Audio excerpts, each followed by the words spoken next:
When a renowned judge from Chicago, known for his severity in separating struggling families, receives a desperate homeless father in his courtroom asking to keep custody of his child, he does not realize he is about to witness the most devastating moment of his career. The man before him, dirty, broken, begging for mercy, carries an envelope containing a truth capable of destroying decades of hypocrisy and forever transforming the lives of 3 generations. When the DNA test is revealed and the words, "I am your son," echo through the courtroom, a secret buried for 25 years emerges from the shadows, forcing a brutal confrontation between past and present that no one was prepared to face. But are some wounds too deep to heal, or can love truly overcome decades of abandonment and betrayal?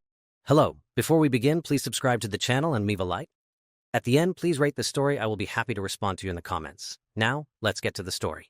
The October morning sun filtered through the Italian silk curtains, creating a play of golden light on the polished marble floor of the mansion in Lincoln Park. Judge Richard Harrison adjusted the cuffs of his Egyptian cotton shirt, each movement calculated and precise, like everything in his meticulously ordered life. At 58 years old, Richard was the very image of unquestionable authority.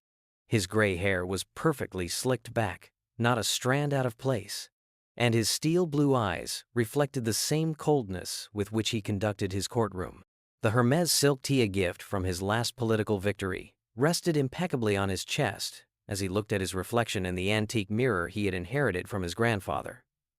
"Perfection," he murmured to himself, his voice echoing through the 300-square-meter master bedroom.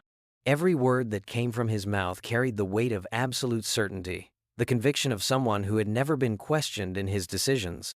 The $4 million mansion stretched around him like a temple to success. Every piece of furniture had been hand-picked.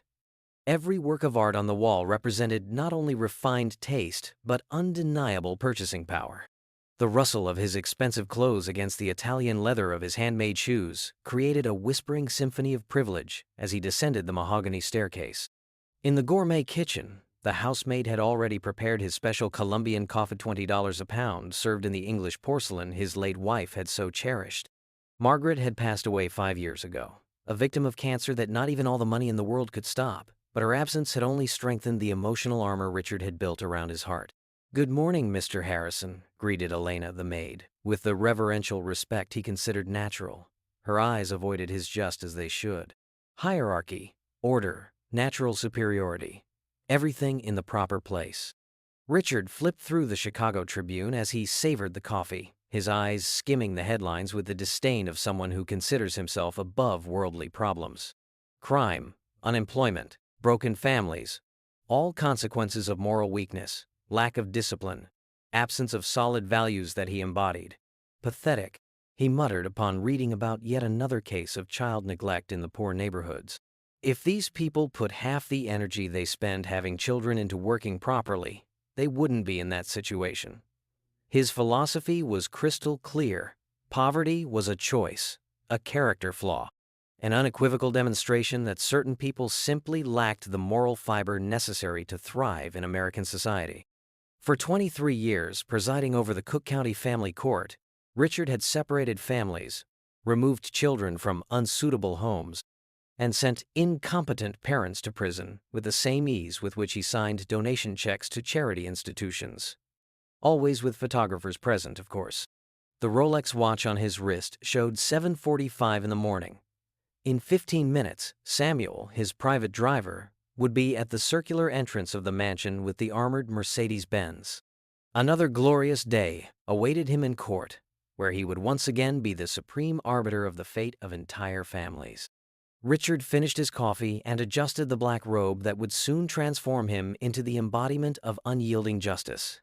His reputation preceded him, the toughest judge in Chicago, lawyers called him, a title he wore like a badge of honor.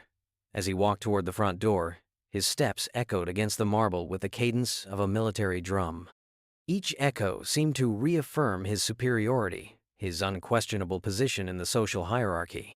Outside, Chicago was awakening with its 8 million inhabitants, its stories of struggle and survival, its families desperately trying to stay united against all odds. But Richard Harrison didn't think about that. He could not imagine that, before the sunset on that seemingly ordinary October day, his life of privilege would be turned upside down, forcing him to see the world through completely different eyes. The mahogany door closed behind him with a final click, sealing another chapter of his gilded existence, while fate was already plotting to rewrite his entire story. The 1,998 Ford Escort creaked under the weight of yet another cold October night, its engine long silenced from lack of fuel and hope. In the back seat, covered by threadbare blankets that smelled of dampness and despair, Michael Thompson held his 4-year-old son tight against his chest, feeling every beat of the little heart racing against his protruding ribs. At 25, Michael seemed to carry the burden of an entire decade of suffering. His brown hair, once well kept, now grew in uneven tufts around a face made angular by hunger. His hands, once skilled at operating factory machines, now trembled slightly not from cold, but from the constant worry gnawing at his empty stomach. "Daddy, I'm hungry," whispered Tommy, his small voice echoing inside the cramped car parked behind a supermarket in Cicero. The child's blue eyes, so much like his mother's who had left when the hospital bills became unbearable, looked up at Michael with a trust that tore his heart to pieces. "I know, champ. Daddy will find something for you to eat," Michael murmured, kissing his son's warm forehead. His own words sounded hollow in his ears. Only $2.75 remained in his pocket, the last of what was left after buying pull-up diapers for Tommy the day before. The illness had arrived like a hurricane in their lives. Severe pneumonia that turned into lung complications, 3 weeks in the hospital, medical bills piling up like an unstoppable avalanche. The factory health insurance had covered only a fraction of the costs, and when Michael was finally discharged, he found his job had been filled by a younger, healthier, less problematic man. The one-bedroom apartment in Berwyn was gone 2 months later. The landlord didn't accept excuses. No matter how many times Michael begged for just one more week, one more day. 2 years of savings evaporated in 6 months of medical treatment and unemployment. "Let's do our morning hygiene, okay?" said Michael, forcing a smile as he reached for the water bottle he had bought at the gas station. With practiced movements honed by daily repetition, he poured a little water into his hands and began washing Tommy's face with the infinite gentleness of someone who knew this child was all that was left of good in his life. Tommy giggled when the cold water touched his rosy cheeks. "It's chilly, Daddy." "Sorry, champ. Daddy can't warm it now, but I promise we'll find a warm place soon. The words came out automatically, a promise he made every day without knowing how to fulfill it.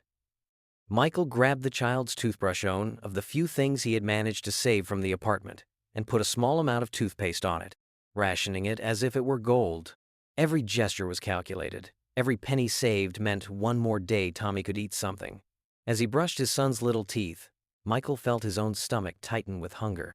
He had eaten only half a sandwich, donated by a kind woman 2 days before, saving the rest for Tommy. Hunger was a constant companion now, a low, persistent roar he had learned to ignore. "Daddy, why do we live in the car?" Tommy asked, his childish curiosity cutting through Michael's heart like a sharp blade. Michael paused, the toothbrush trembling slightly in his hand. How to explain to a 4-year-old that his parents should protect him from the world, but sometimes the world became too big, too cruel, too relentless. "It's just for now, Tommy. It's like an adventure. You like adventures, don't you?" His voice almost broke on the last word. Tommy nodded enthusiastically, his eyes shining with the precious innocence of childhood. "Yes, we're explorers." "That's right, we're explorers."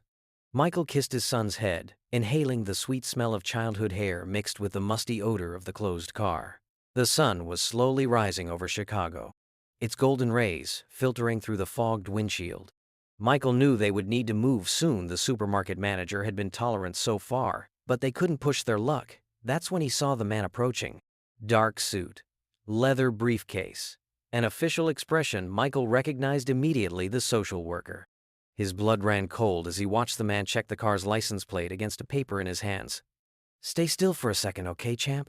Michael whispered to Tommy, stepping carefully out of the car. "Mr. Thompson?" the man asked, his voice professional but not unkind. "I'm Kevin Rodriguez, from Cook County Child Protective Services. I have an official notice for you." Michael's hands shook as he received the official envelope. The paper was thin but heavy as lead between his fingers. He tried to read the words, but the letters danced before his watery eyes. Custody hearing. Temporary removal. Child's best interests. The phrases mingled in his brain like a cruel foreign language. Mr. Thompson, I know this is hard, Rodriguez continued, but you must appear in court next Monday at 9 a.m. Judge Harrison will decide if Tommy can remain in your care or if he will be placed in temporary foster care until your situation stabilizes. Michael looked through the car window where Tommy played with a small plastic dinosaur. Only toy they had managed to keep. The boy mimicked quiet roaring sounds, completely unaware that his world was about to collapse again. He's all I have, Michael whispered, his voice hoarse and broken. I would never hurt my son. Never. Rodriguez nodded sympathetically. I understand, sir. But sleeping in a car, food insecurity, lack of a fixed residence, the court considers these risk factors. You need a lawyer, Mr. Thompson. A lawyer. With what money? Michael folded the notice and put it in the pocket of his worn jacket, feeling the paper burn against his chest. As Rodriguez walked away, Michael leaned against the car, closing his eyes against the tears threatening to overflow. Inside, Tommy kept playing, his innocent giggles drifting through the glass like a melody that might soon be only a memory. 7 days. He had only 7 days to find a miracle. The family court of Cook County buzzed with the morning movement of lawyers, social workers, and families whose fates would be decided within those cold walls. Michael Thompson stood on the marble steps, his hands trembling as he adjusted the borrowed tie that Elena, the shelter woman, had insisted he wear. His only clean clothes a pair of khaki pants that had been washed so many times. The fabric was almost transparent at the knees, and a light blue shirt with a small tear at the elbow looked even more worn under the merciless fluorescent lobby lights. Michael had spent the entire morning in a public bathroom, washing himself with cheap soap and trying to smooth his hair with cold water. Tommy held his hand tightly, his small fingers intertwined with his father's, as if sensing that something terrible was about to happen. The boy wore his cleanest clothes, a slightly oversized Spider-Man t-shirt and jeans that Elena had also contributed. Daddy, why are we here? Tommy asked for the 10th time, his voice echoing in the high hallway. It's just to talk to some people, okay, champ? You'll stay close to me, Michael murmured, kneeling to adjust his son's shirt collar. His hands shook so much he barely managed to complete the simple gesture. Thompson versus State of Illinois, announced the court officer, his voice reverberating through the hallway like a hammer hitting metal. Michael's heart raced against his ribs as they entered the courtroom. The space seemed immense and intimidating, with its dark oak walls and the state seal hanging behind the judge's chair like an all-seeing eye. The lights cast harsh shadows in every corner, and the air conditioning ran at a steady rhythm reminiscent of a mechanical breathing machine. And then Michael saw him. Judge Richard Harrison entered through the side door like a storm dressed in a black robe. At 58, he was the very embodiment of unquestionable authority. His gray hair shimmered under the lights, combed back with military precision. His steel blue eyes swept the room with the casual disdain of someone used to being feared and respected. Michael felt his stomach drop when Harrison's eyes landed on him. The glance was quick, but enough to communicate volumes: disgust, contempt, the absolute certainty that he was dealing with another case of social scum daring to waste his precious time. Sit down, Harrison ordered, his voice cutting the air like a blade. There was no courtesy, no acknowledgement of the humanity of the people before him, only pure and relentless authority. Tommy shrank against his father as they sat on the hard wooden bench. The boy could feel the tension radiating from Michael like heat radiating from an oven. State versus Michael James Thompson. Harrison read from the document before him, each word pronounced with clinical precision. Petition for removal of custody based on neglect due to lack of adequate housing, food insecurity, and financial inability to provide basic care. Kevin Rodriguez, the social worker, stood first. Your Honor, the minor Tommy Thompson, age 4, has been forced to live in a deteriorated vehicle with his father for approximately 3 months. The child lacks access to adequate hygiene facilities, regular food, or appropriate educational supervision for his age. Michael felt each word like a punch to the stomach. The accusations were technically true, but stripped of all context, all love, all sacrifice he had made to keep Tommy safe and loved. Mr. Thompson, Harrison said, his voice dripping with condescension, Do you have anything to say in your defense before I make my decision?" Michael stood on legs, trembling like leaves in a storm. His heart was pounding so hard he was sure everyone in the room could hear it. "Your Honor, I love my son more than anything in the world.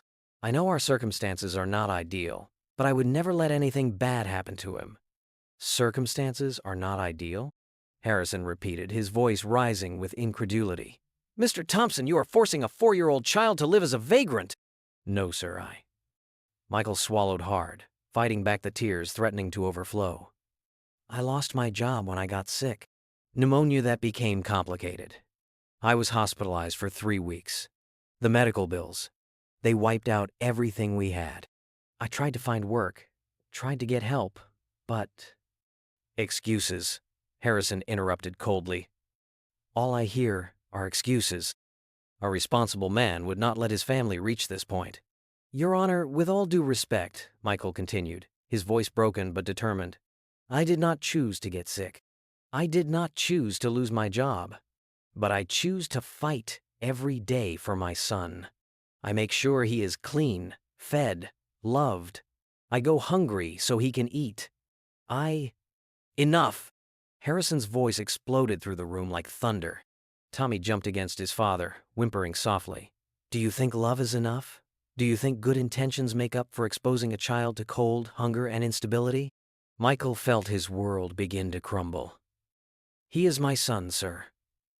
He is all I have. He is all he has." Harrison leaned forward, his eyes narrowing into slits of ice. "Mr. Thompson, let me be absolutely clear. Beggars do not deserve children." Each word was enunciated with cruel precision.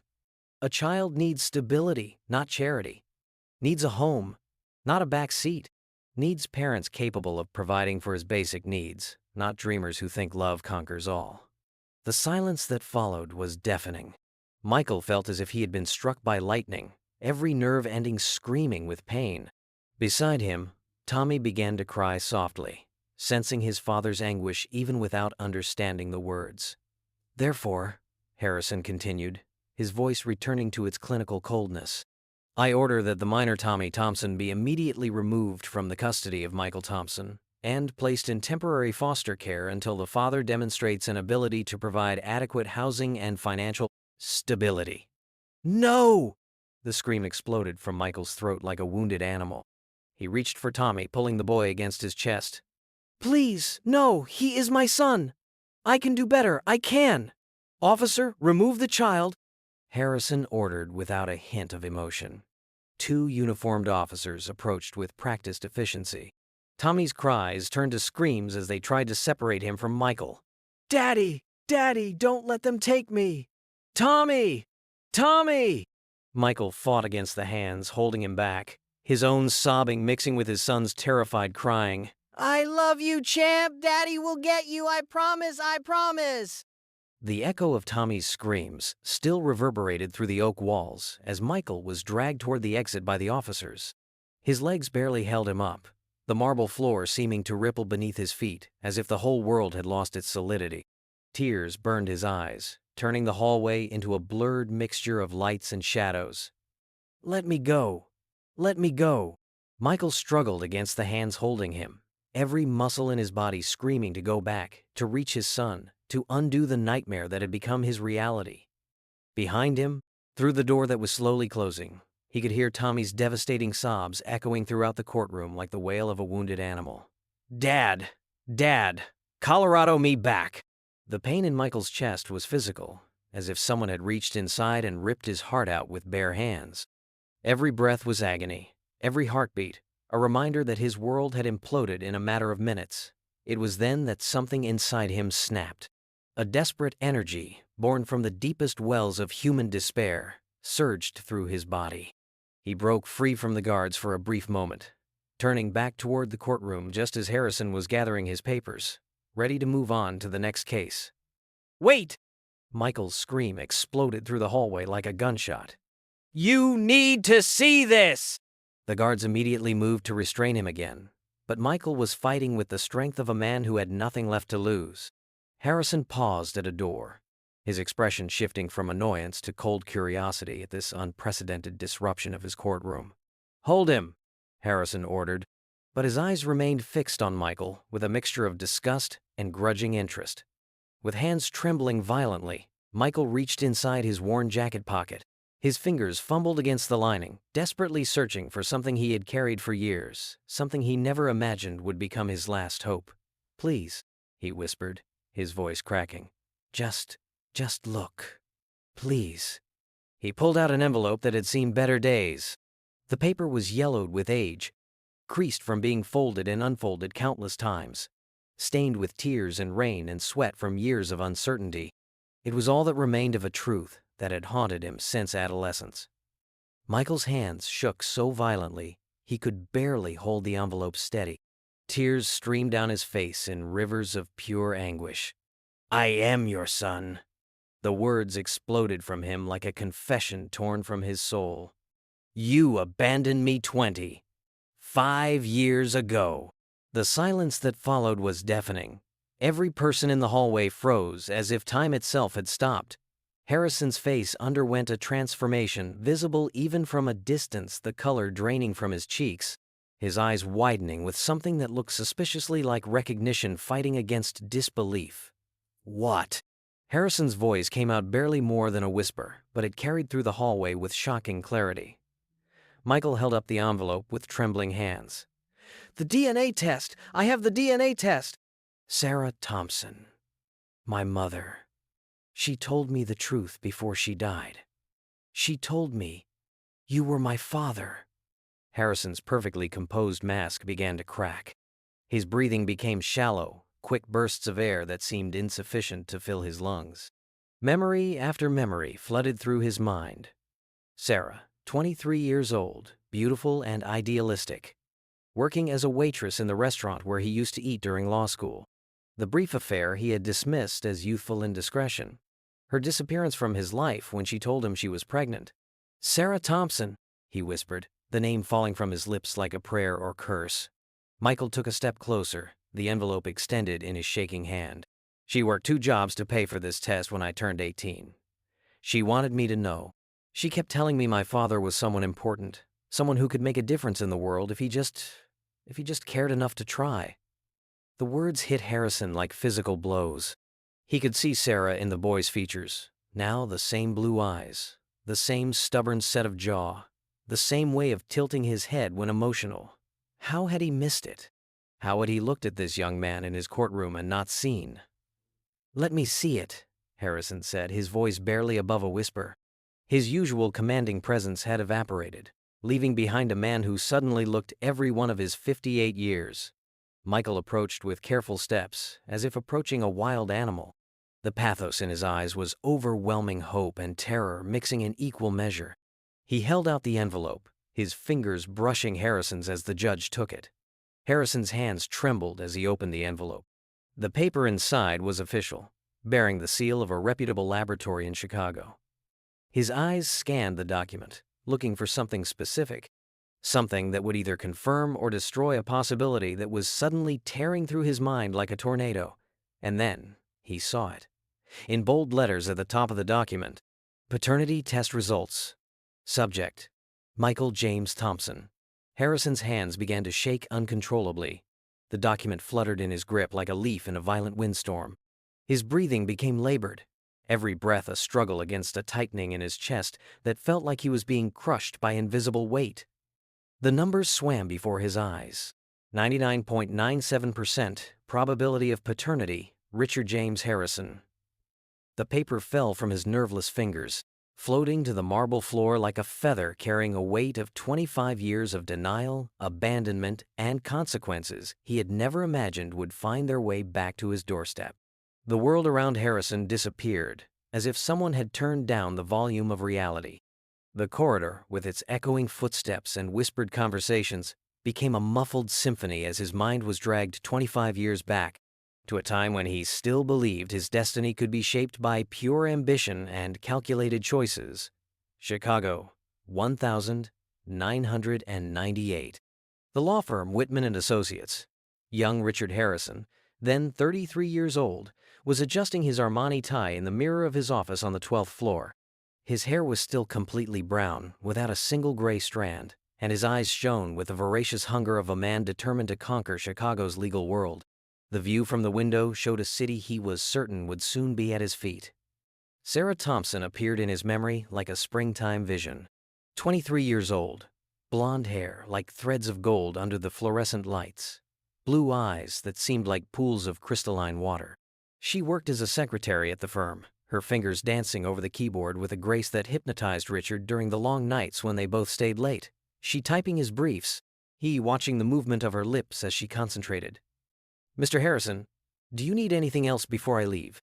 She had asked on a winter night, standing at the door of his office with that shy smile that made his heart race in ways his privileged upbringing never prepared him to handle. The first kiss had happened 2 weeks later. Sarah was filing documents when a snowstorm forced everyone to remain in the building. The electricity between them, which had grown over months of furtive glances and seemingly innocent conversations, finally exploded into a passion that Richard would later define as temporary insanity. For 3 months, they met in secret. Sarah's modest apartment in Rogers Park became a sanctuary where Richard could forget the pressure of building his career, the expectations of his family, the careful plans he had drawn for his social ascent. In her arms, he was just a man in love, not a Harrison bound by tradition and ambition.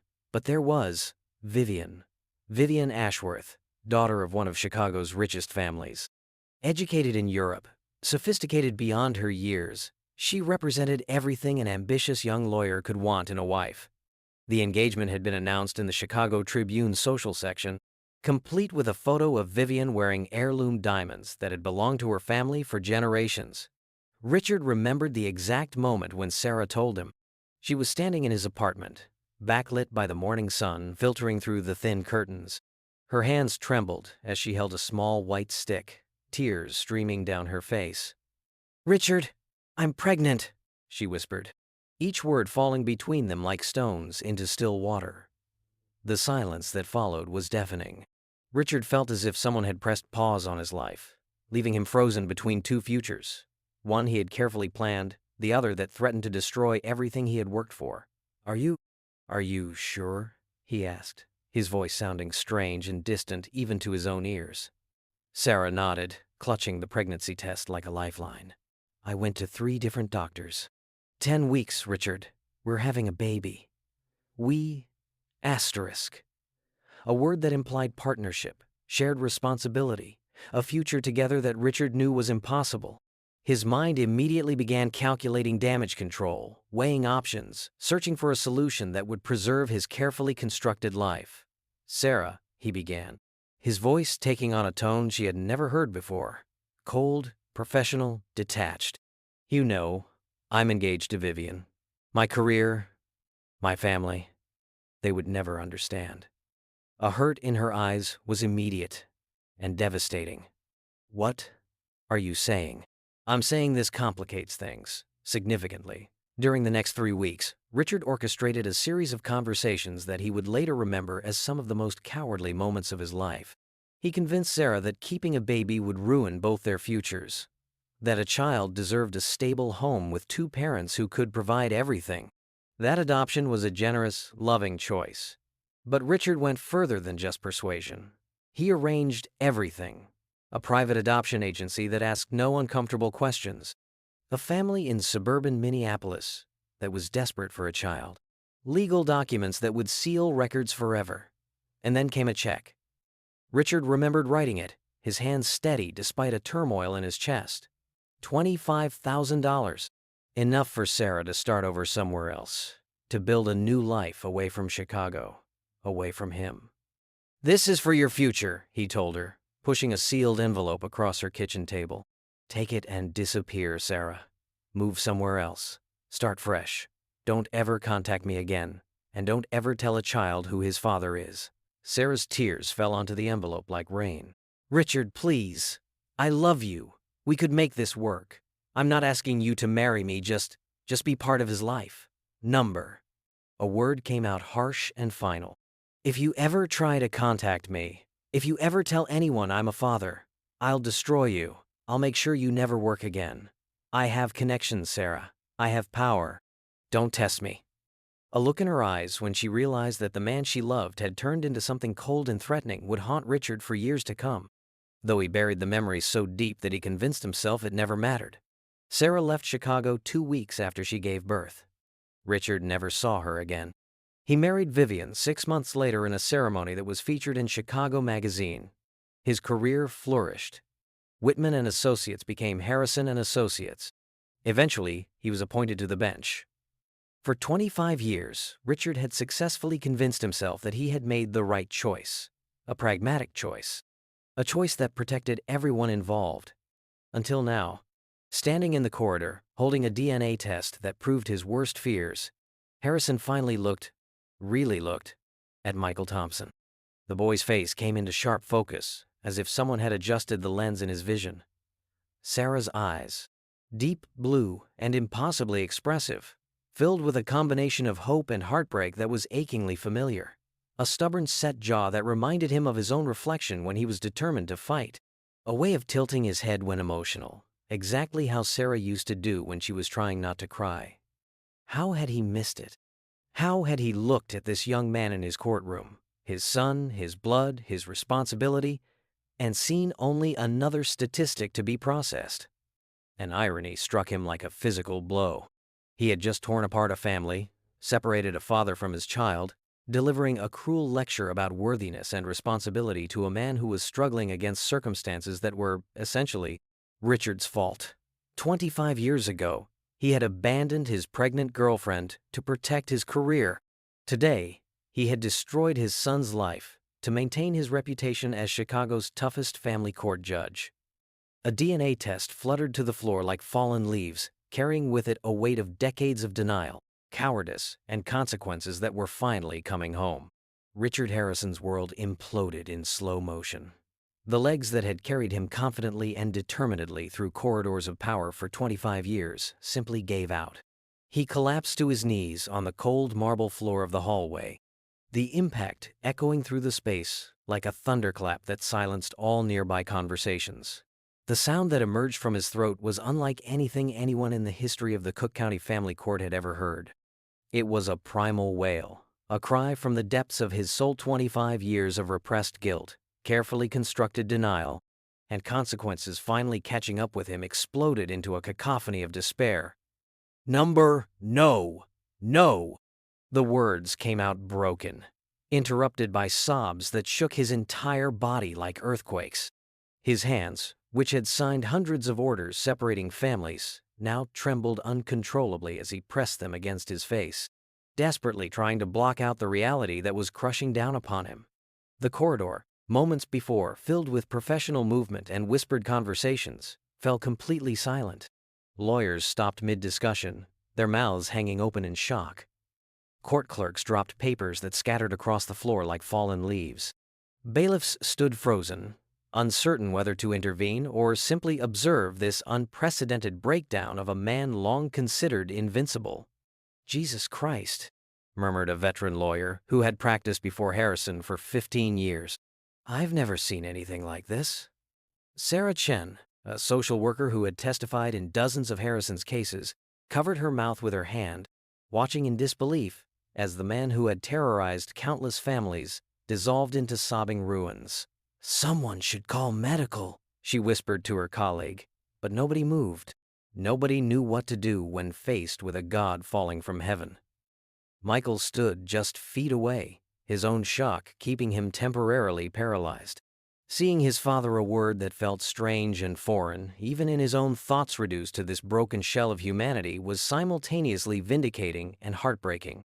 25 years of wondering, hoping, imagining what his father might be like. And now, Harrison's crisp white shirt became stained with tears that seemed to come from a bottomless well. His perfectly styled hair fell in disheveled strands across his forehead.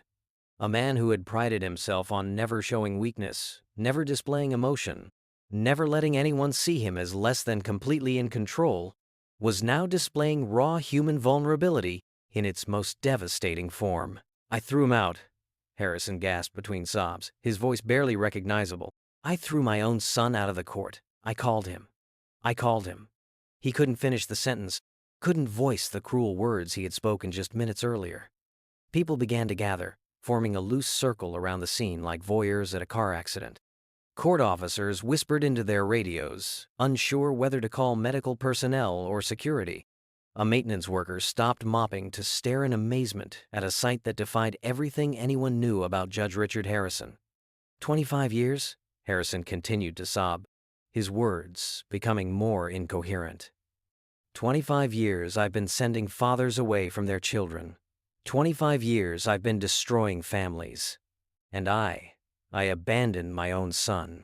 I paid his mother to disappear. I threatened her. I left him with nothing. Each confession seemed to tear something deeper from his chest. His breathing became irregular, gasping sounds that made several observers worry he might be having a heart attack. His face turned an alarming shade of red, then pale, then back to red again. Margaret's memory flooded over him like a tsunami. His deceased wife, who had mourned their inability to have children, who had spent thousands on fertility treatments that never worked, who had died never knowing that her husband had abandoned his biological child decades before meeting her. She would have loved Tommy. She would have welcomed Michael into their lives with open arms. "My God," he whispered, his voice cracking like broken glass. "My God, what have I done?"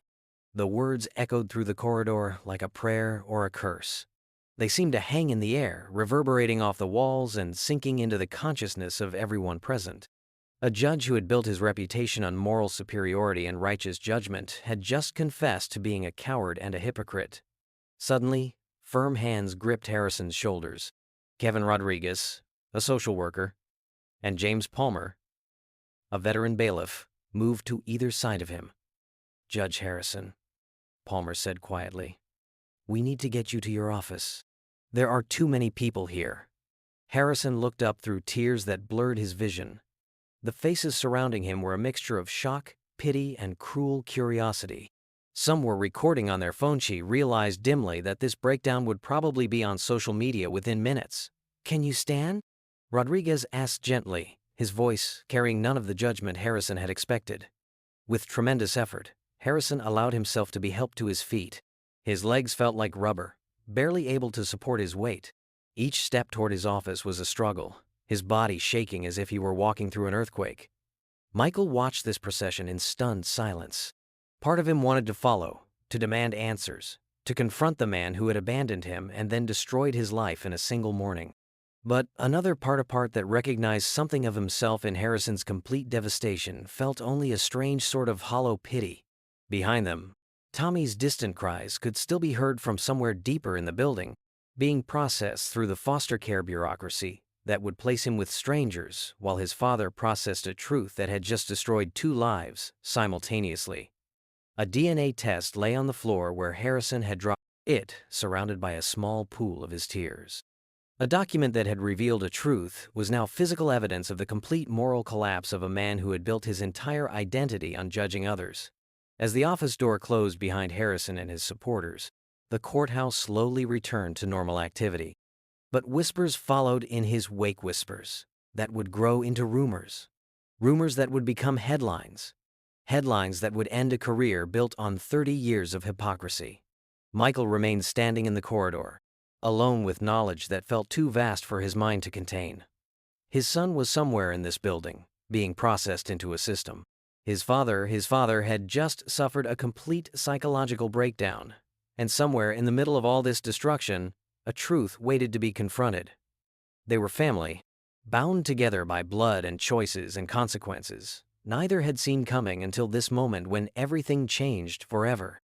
Harrison's office seemed smaller now, its mahogany walls and framed diplomas turning into silent witnesses of a reality he had spent decades avoiding. The curtains were closed, blocking the October sunlight that had once shone through the windows like a blessing over his impeccable career. Now, only a desk lamp created a circle of dim light over the mahogany desk where their worlds were about to collide. Harrison sat in his leather chair, but he looked like a man who had shrunk inside his own skin. His hands still trembled slightly as he held a cup of coffee that had long since gone cold. Kevin Rodriguez had insisted on calling a doctor, but Harrison had refused. Medical help was not what he needed, but something no health professional could prescribe. Michael stood near the door, his back pressed against the mahogany as if ready to flee at any moment. The adrenaline of the courtroom scene had begun to fade, leaving behind an intoxicating mix of anger, confusion, and an overwhelming sense of surreal disbelief. This man, this stranger who had just destroyed his life, was his father. "Sit down," Harrison said quietly, his voice hoarse from crying. "Please." Michael hesitated. Part of him wanted to refuse, to maintain a distance symbolizing 25 years of abandonment. But curiosity, and perhaps a deeply buried need for answers, won out. He settled into a chair across from the desk, the same desk where Harrison had signed countless orders separating families. A silence stretched between them like a gulf of years and pain. Harrison studied Michael's face with eyes that were red-rimmed but increasingly focused. Now that he knew what to look for, the resemblance was undeniable. A stubborn set of jaws he recognized from his own mirror. A way Michael's hands moved when nervous, quick, agitated gestures that reminded Harrison of his own younger self. "Sarah," Harrison finally whispered, her name falling from his lips like a prayer after decades of deliberate silence. "Tell me about Sarah." Michael's jaw tightened. "What do you want to know?" "Is she?" Harrison couldn't finish the question, but Michael understood. "Dead. Cancer. When I was 16. Each word was delivered like a punch, flat and emotionless. But Harrison could hear a grief beneath that resonated with his own recent loss. Harrison closed his eyes, feeling like another piece of his carefully constructed world crumbled. "When?" "The 15th of October, 2015. Northwestern Memorial Hospital, room 347. The specificity was deliberate. Michael wanted Harrison to feel the reality of Sarah's death, to understand that while he was living his privileged life, a woman who had once loved him was dying alone. "I'm sorry," Harrison said. And the words sounded pathetic even to his own ears. "Are you?" Michael's voice carried an edge of long-suppressed anger. "Are you really sorry? Or are you just sorry she can't tell her side of the story anymore?" The accusation hit home. Harrison had to acknowledge that part of his initial reaction had been relief that Sarah couldn't contradict whatever narrative he might try to construct. "Tell me about her last years," Harrison said, his voice barely above a whisper. "Please." Michael was quiet for a long moment, his gaze drifting to the window. When he spoke, his voice carried a weight of remembrance, of love, of loss, that made Harrison's chest tighten. "She worked 2 jobs most of my childhood. Cleaning office buildings at night, working at a diner during the day. Her hands were always dry and cracked from cleaning chemicals." Michael's fingers traced patterns in the air as if he was remembering touching her hands. "She never complained, never said a bad word about you. She just said my father was complicated and that sometimes good people make choices they regret." Harrison felt like he was being slowly skinned alive. Every detail was a reminder of consequences he had never considered. "She got sick when I was 15. Started with a persistent cough she kept saying was just allergies. By the time she went to the doctor, lung cancer had spread everywhere." Michael's voice cracked slightly. "She couldn't afford proper treatment. We applied for charity care, for assistance programs, but there was always more paperwork, more waiting periods, more requirements. I could have, if I had known." "Known what?" Michael snapped. "Would you have helped? A woman you paid to disappear? A woman you threatened?" Harrison had no answer, because they both knew a truth. "Tell me about you," Harrison said, desperate to shift the conversation away from his own guilt. "Where did you go after?" "Foster care." Michael's laugh was bitter. 5 different homes in 3 years. Some were okay, some were. He shrugged. "Let's just say I learned to take care of myself early." Harrison thought about his own childhood private schools, summer camps, college tuition paid without second thought. While he was receiving every advantage wealth could provide, his son was navigating a system designed to warehouse unwanted children. "I aged out at 18, Michael continued. "Got some financial aid, went to community college while working full-time. Met Jennifer when I was 21. She was everything good in the world. Beautiful, kind, patient, with all my baggage. She wanted to know about my family history when we got serious. That's when I convinced Mom to tell me the truth about my father. She made me promise not to contact you, but she gave me your name. You knew, all these years, You knew who I was, Michael nodded. I researched you. Read about your cases, your reputation. I stood outside this building dozens of times, trying to work up courage to approach you. But what was I supposed to say? Hi, I'm a son you abandoned? Harrison could picture it, Michael standing on courthouse steps, watching his father from a distance, wondering if he should reveal himself. An irony was devastating. How many times had they been in the same building, breathing the same air, never knowing they were family? Jennifer left when Tommy was 2, Michael continued, his voice hollow. Said she couldn't handle the financial stress, the uncertainty. Said she loved Tommy but couldn't live, wondering if we'd have enough money for rent next month. And you raised Tommy alone? I tried. I worked at Henderson Manufacturing for 3 years. Good job, decent pay. I thought we were building something stable. Then I got sick. Harrison knew how the story went from there. He had heard it in the courtroom just hours earlier, but now each detail carried personal weight. This wasn't just another case file. This was his son's struggle, his grandson's suffering. I never meant for this to happen, Harrison said, knowing how inadequate words were. What? For me to find you? Or for you to destroy my life without knowing who I was? Both. Neither. Harrison wasn't sure what he had meant. I was young, he said finally. Ambitious, scared. I thought I was protecting my future. You were 33, Michael replied coldly. Same age I am now. Old enough to take responsibility for your choices. A comparison stung because it was accurate. At 33, Michael was homeless and fighting to keep his son. At 33, Harrison had been climbing a ladder of success by stepping on people who inconvenienced him. I spent my whole life wondering, Michael said, his voice softer now but filled with deep sadness. Wondering if my father ever thought about me, if he ever regretted his choice, if he ever wondered if I was okay, if I was happy, if I needed him. I tried not to think about it, Harrison admitted. I convinced myself it was better for everyone if I just forgot.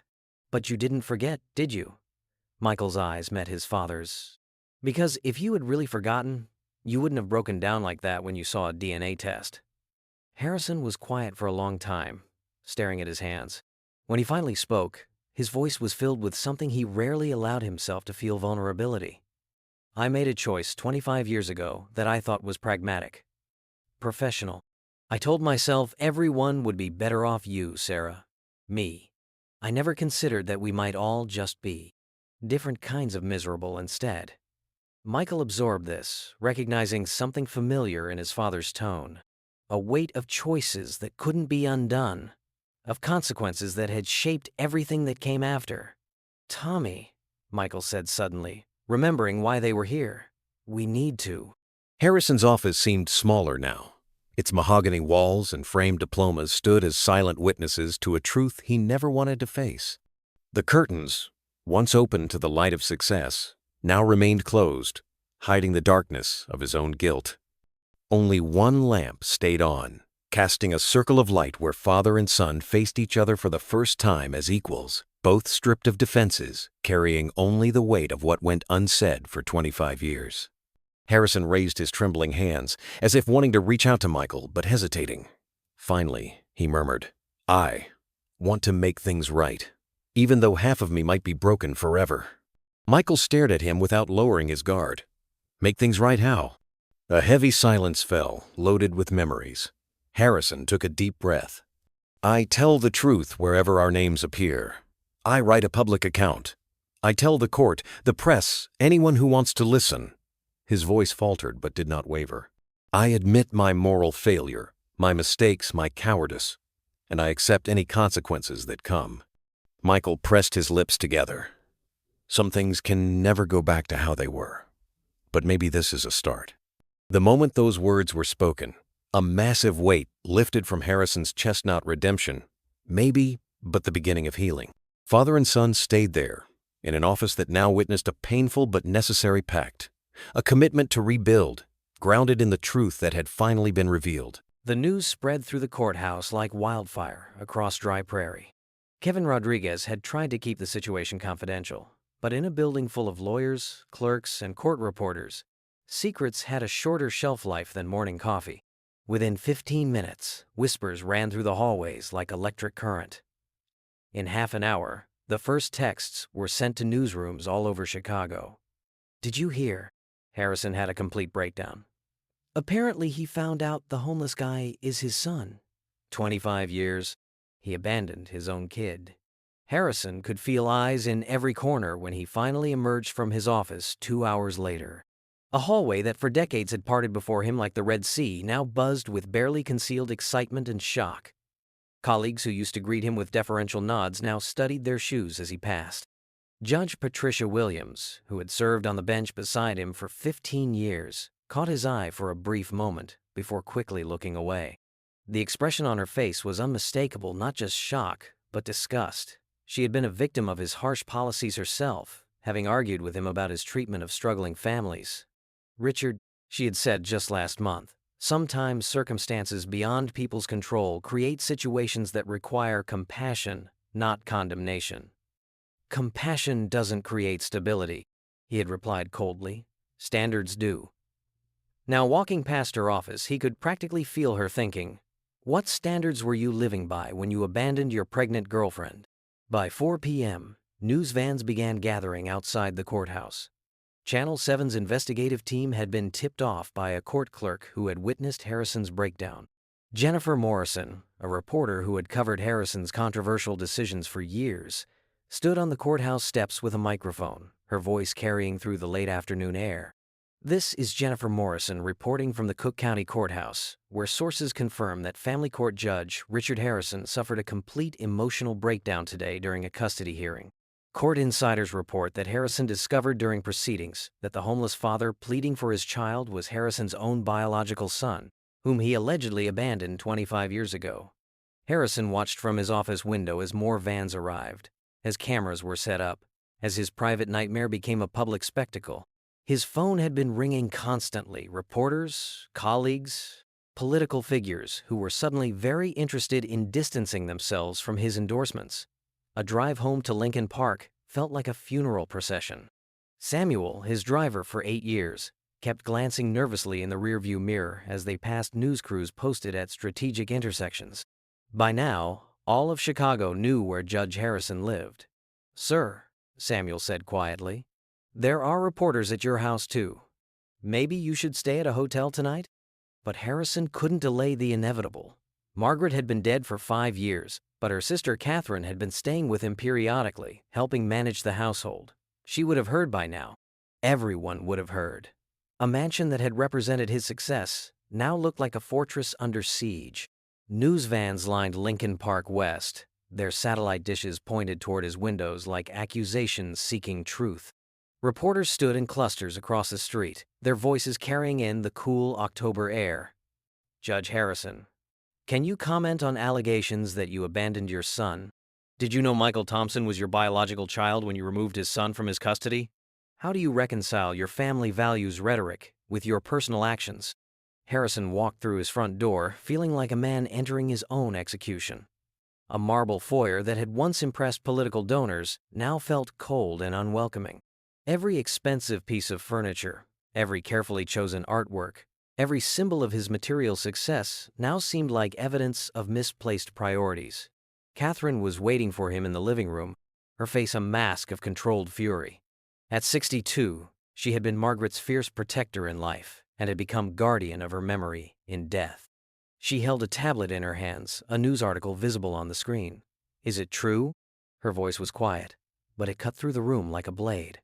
Harrison couldn't meet her eyes. "Yes." A sound that emerged from Catherine was somewhere between a gasp and a sob. "Margaret spent 10 years trying to get pregnant. 10 years of treatments, of hope, of heartbreak. She died, never knowing that you had a son. Catherine, she would have loved him." The words came out broken, filled with grief for her deceased sister and fury at a man who had deceived her. She would have welcomed him with open arms. She would have been a grandmother to that little boy. A truth hit Harrison like a physical blow. Margaret, with her gentle heart and fierce love for children, would have embraced Michael and Tommy without hesitation. She had mourned their inability to have children, while Harrison carried a secret that could have filled their home with family. "Pack your things," Catherine said, her voice gaining strength. I'm calling a lawyer. Margaret's estate.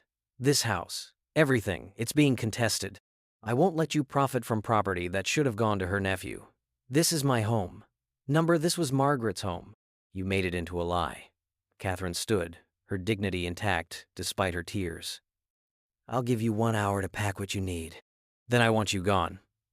An hour later, Harrison stood in the driveway with 2 suitcases, watching his life implode in real time.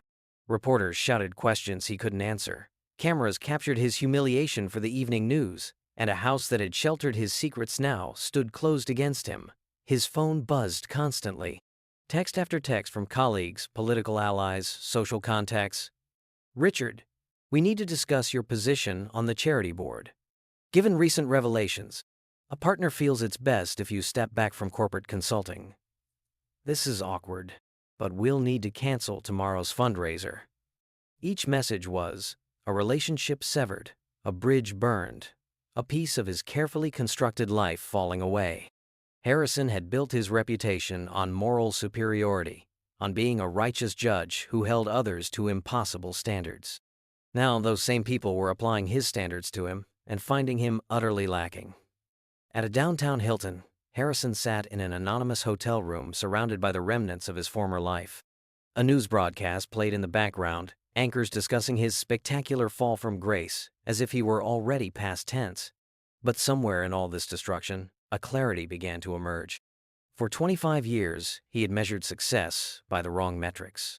Square footage, bank balances, newspaper headlines, political endorsements, all meaningless compared to a relationship he had destroyed through cowardice and pride. Michael was homeless and heartbroken, fighting for his son.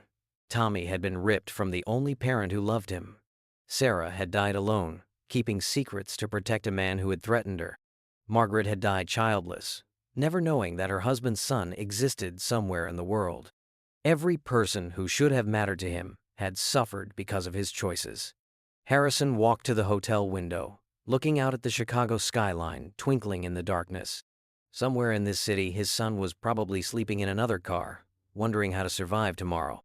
Somewhere, his grandson was crying for a father who had been torn away by a grandfather who didn't even know he existed. The hardest decision of his life crystallized in that hotel room, surrounded by the debris of everything he had thought mattered. All his achievements, all his wealth, all his status, none of it meant anything if he couldn't find a way to repair the damage he had caused. Tomorrow, he would begin a process of making amends that might cost him everything else: his remaining career, his financial security, his last shreds of reputation. But tonight, for the first time in 25 years, Richard Harrison fell asleep, thinking about what he could give rather than what he could gain. The grand conference hall of the Marriott Downtown Hotel was packed like Harrison had never seen before. Cameras from all the major Chicago networks were positioned like soldiers in battle formation.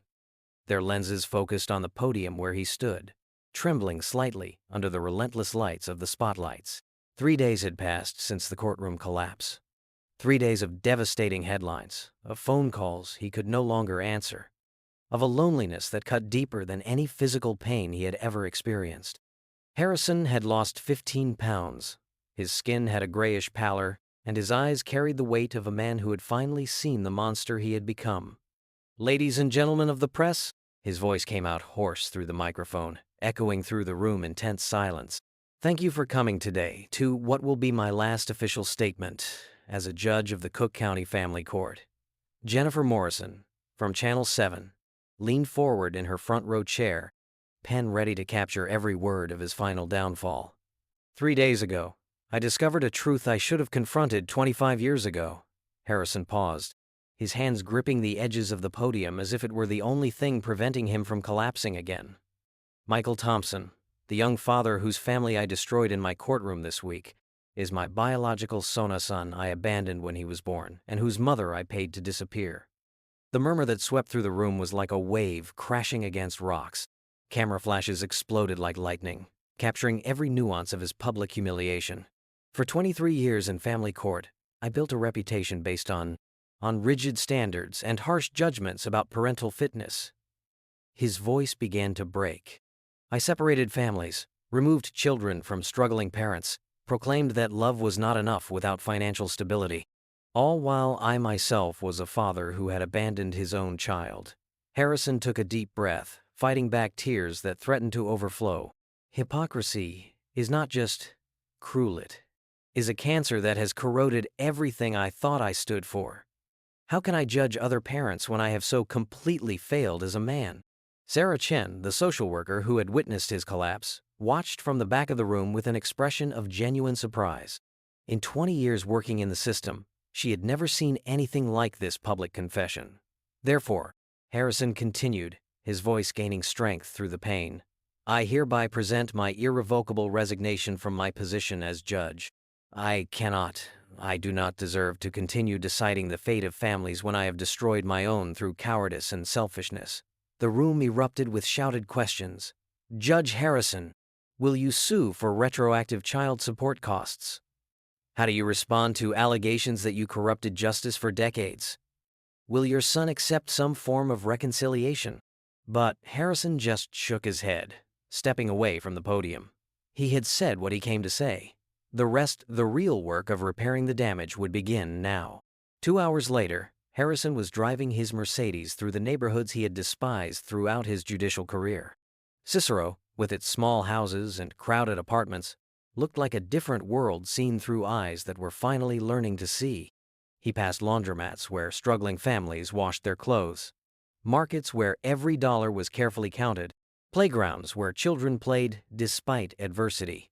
Finding Michael was not hard. Harrison had hired a private investigator the day before, not to stalk, but to discreetly locate where his son was trying to survive. The Ford Escort was parked behind a McDonald's in Berwyn, the same place Michael had been 3 days earlier. Harrison parked at a respectful distance and slowly walked toward the dilapidated car, each step feeling like lead. Through the fogged window, he could see Michael holding Tommy in his lap, both sharing what looked like half a sandwich.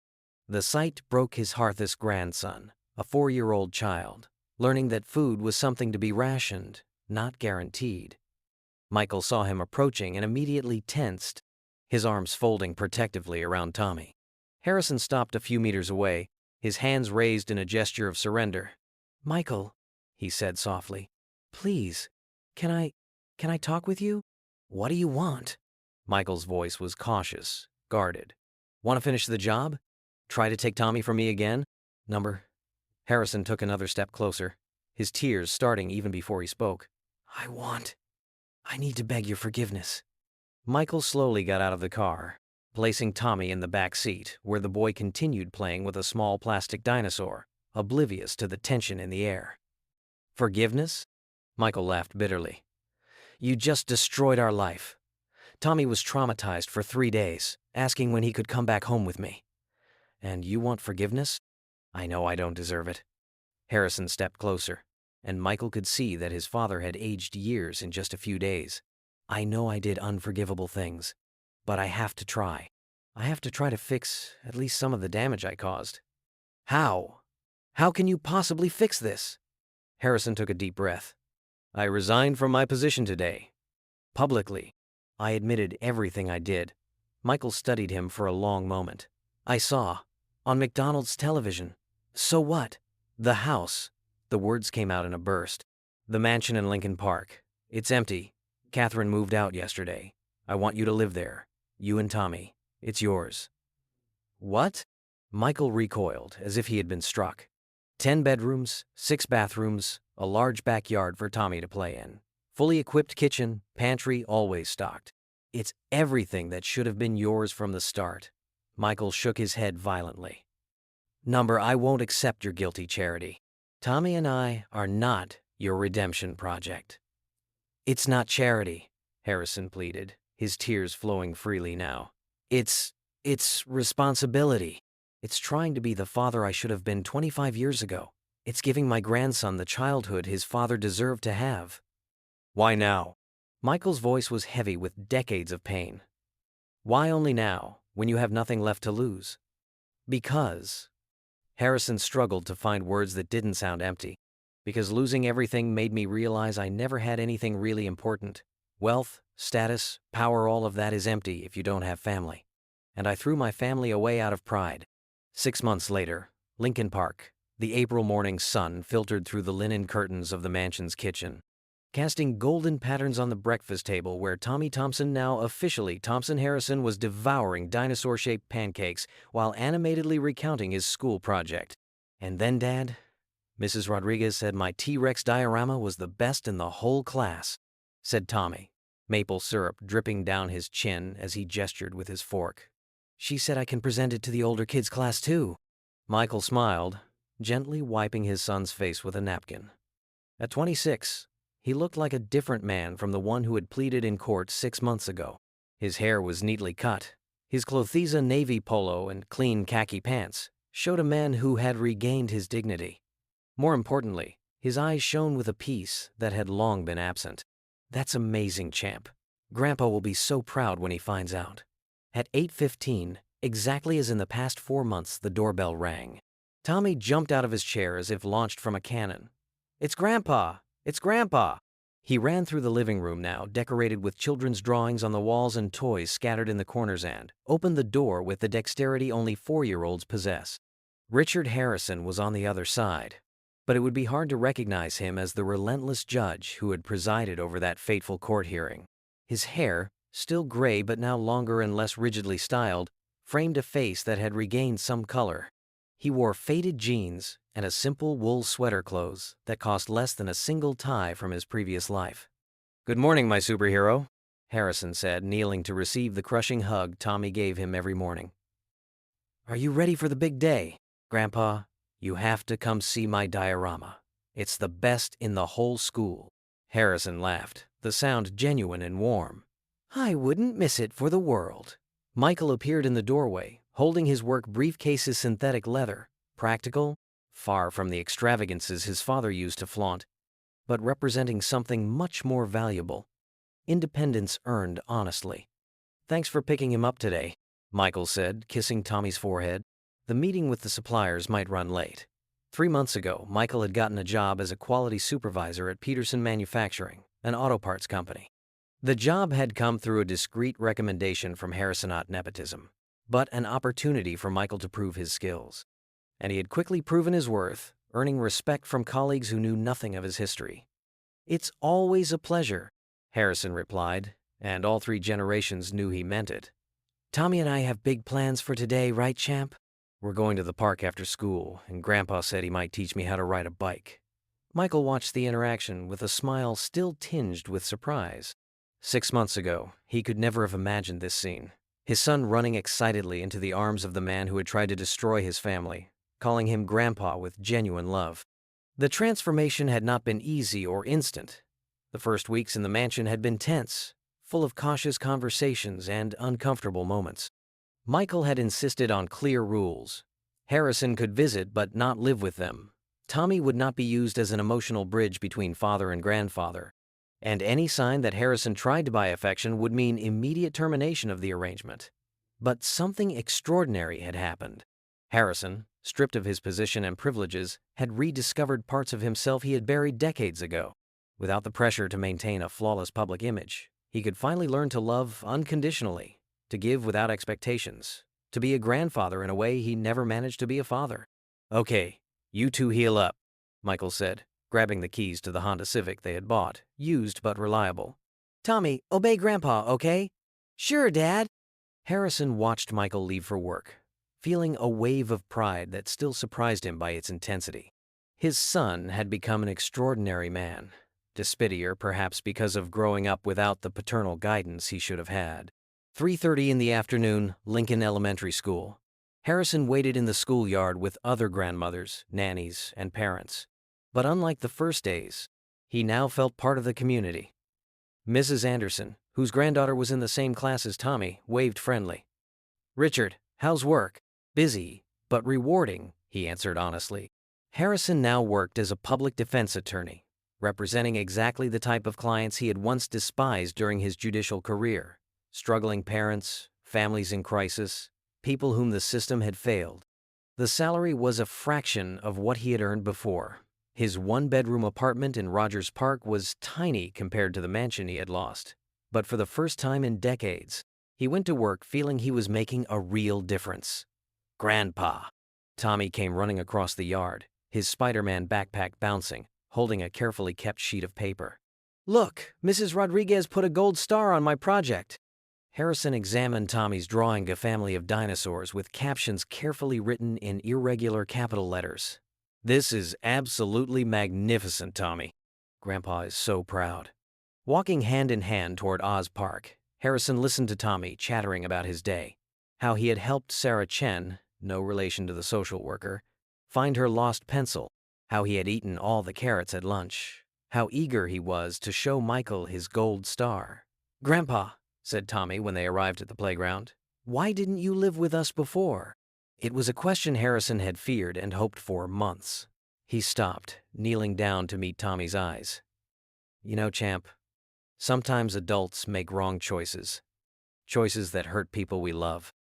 I made a very bad choice a long time ago, and that stopped me from knowing you and your dad."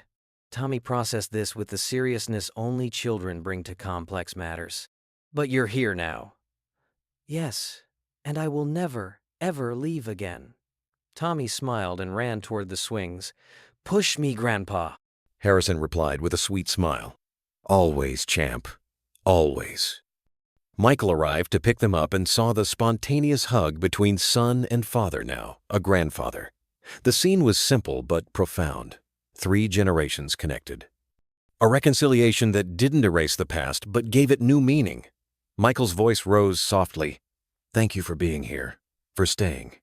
Harrison, moved, held his son's gaze and said, "You and Tommy are all that matter now, and I will never be absent again."